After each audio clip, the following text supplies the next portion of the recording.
guys, it's Teenage DC Fan back with another video, and The Flash's 6th season is officially underway this week with the second episode titled A Flash of Lightning. So, a lot happened in this episode, and a lot of information was dropped pertaining to the crossover Crisis on Infinite Earths. The same thing happened with Arrow. Stay tuned for my review / recap of Arrow's season premiere. Should be out shortly after this video. But without further ado, let's jump right into this episode. And so the episode opens with Barry and Iris discussing the Monitor's warning. Because, he told Barry he's gonna die. So, yeah, you would want to talk about that. I mean, it's not like something you would just want to ignore, like, oh, he's just kidding. No, he's not. So, Iris doesn't think that it's entirely set in stone.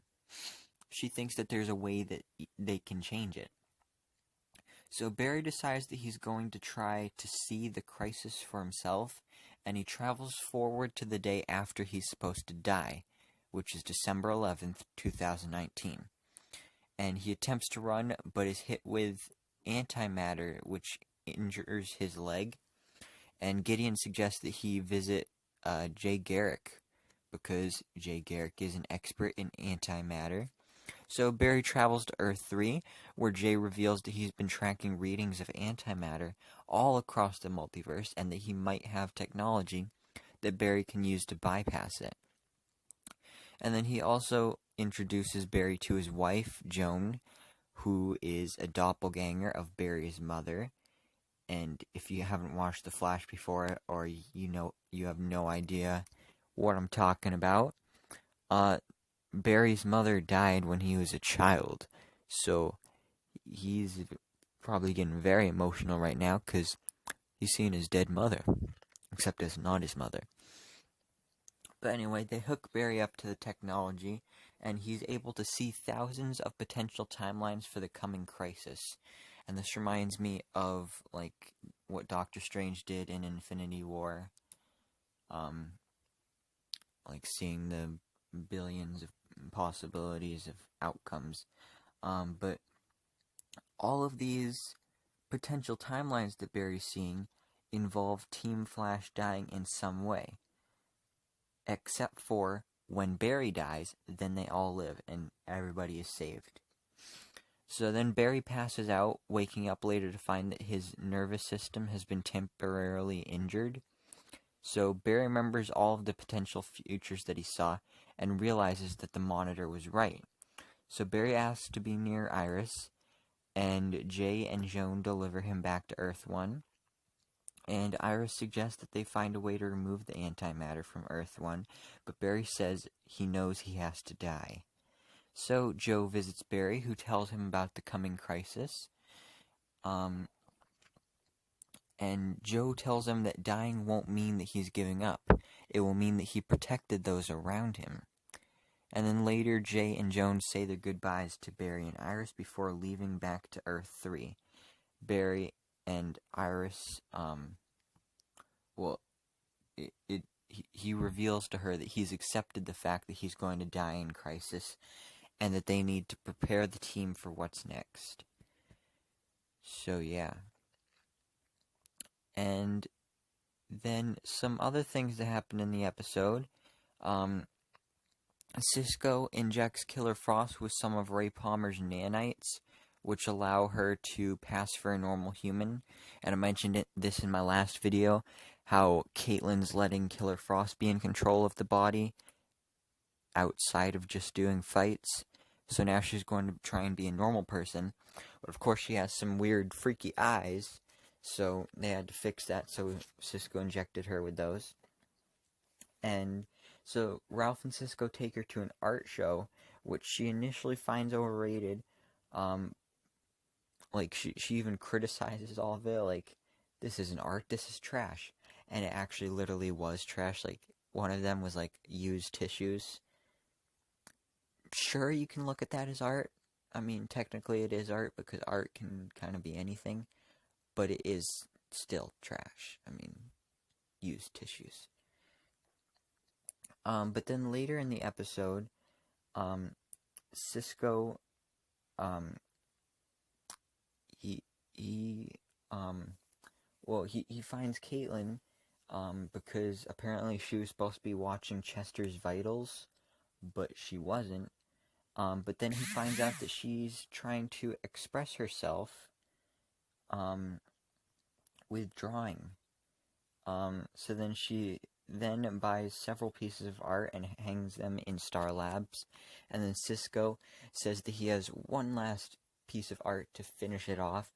And then he brings out the picture that Caitlin drew, and he has it framed, and then he sets it down on the table. So that was nice. It was not something I wouldn't have expected Killer Frost to be an artist, but it's definitely cool to see that she has a hobby, and there's something that she enjoys doing outside of, fighting bad guys. But also, Joe and Cecile review a new case, for a metahuman named Allegra, and she can steal a car's through her ability to manipulate electromagnetic waves.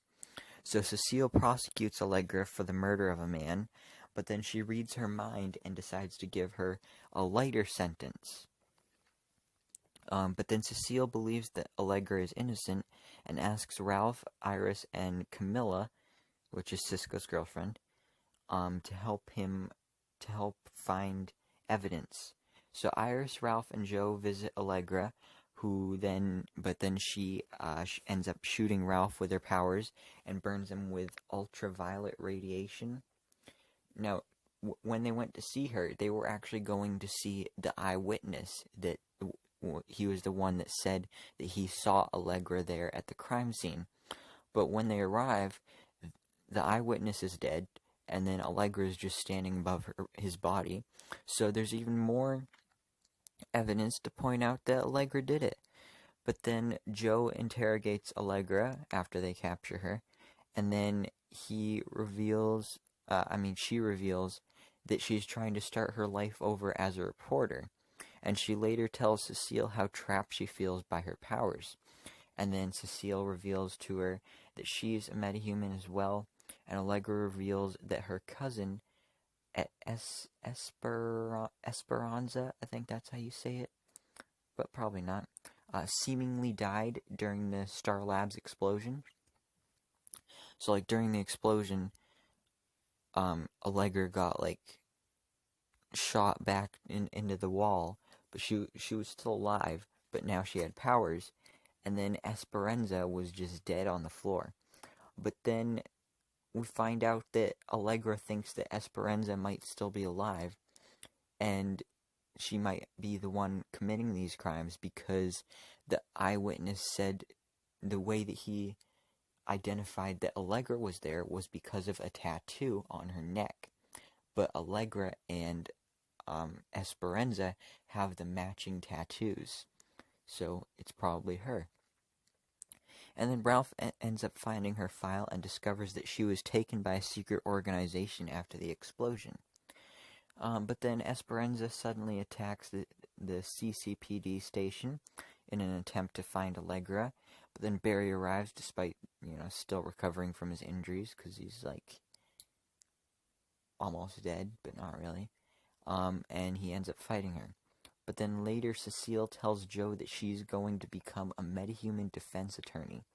So before, she was just a regular defense attorney, but now she's going to be just specifically for metahumans, and that's going to help out a lot of metahumans, because most defense attorneys, they turn away from metahumans. They don't want to deal with them, because, even when there's a lot of evidence against them, Cecile was able to tell that she was innocent.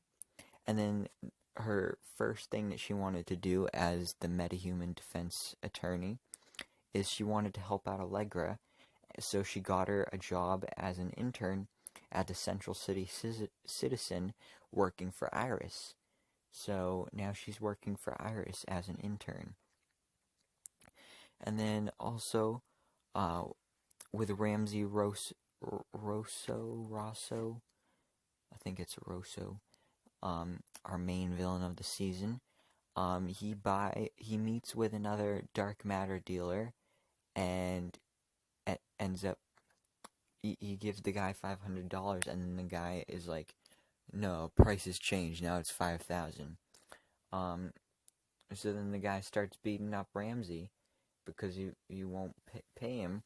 But then Ramsey accidentally uses his powers on him, like stuff just shoots out of his arm into this guy, and then he dead. But then later, like at the very end of the episode, he starts performing experiments on the corpse of this guy. I don't know why he brought the dead body back to his laboratory, because that's a little cuckoo, especially because it's not like he meant to kill him. But he starts doing experiments. But then he turns around for a second, and then turns out this guy isn't dead, or maybe he is, but like he gets up off the table and he starts attacking Ramsey. Because, I don't know. Because some weird stuff happened. Something else I would like to mention about when Barry was on Earth 3, I think that's what it is, Jay Garrick's planet. So Jay told Barry that he had spent a year tracking the spread of dark matter throughout the multiverse, and then it showed a map of the Earths he had discovered thus far. And the map featured annotations from Jay, which ranged from the Earths that have the best vegan food and tequila, to which superheroes call which Earth home. And towards the top of the list, next to the Earths 32, 4, and 260, were the words Thaddeus Brown. Now, for fans of DC Comics, this name probably sounded familiar to you, as it refers to the man who was the first to hold the mantle of Mr. Miracle. And in the comics, Thaddeus was a prolific escape artist in the circus alongside his faithful assistant Oberon. So Thaddeus regularly served as a mentor for young men, most notably Scott Free, a member of the New Gods. But then after Thaddeus was killed by an inter-gang operative, Scott decided to avenge his mentor's death, taking on the mantle of Mr. Miracle, and also carrying on as a stunt performer. So the Flash's mention of Thaddeus serves as the most prominent reference that the Arrowverse has had yet to the New Gods quarter of the DC Universe.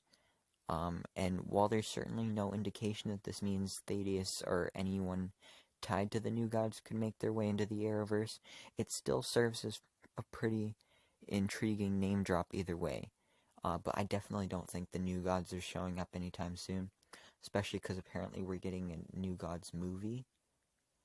But that's just another movie that Warner Brothers has said that they're making for DC. I mean, like, there's like 20 DC movies they've said they're making, and like from those we've gotten like 2, maybe 3. So yeah. And yeah, so just this same week in the episode of Batwoman, both Wonder Woman and Robin were recently confirmed to exist on Earth 1, and then with the Crisis Cast list continuing to grow, this reference showcases just how far the Arrowverse has expanded. So what do you think of this reference to Mr. Miracle? And then what do you think of the overall episode as a whole? I think this was a pretty good episode. I think maybe it was better than the first episode. It wasn't a great episode, but it was a good episode, like good enough. But like I said, stay tuned for my Arrow review, which will be coming out shortly.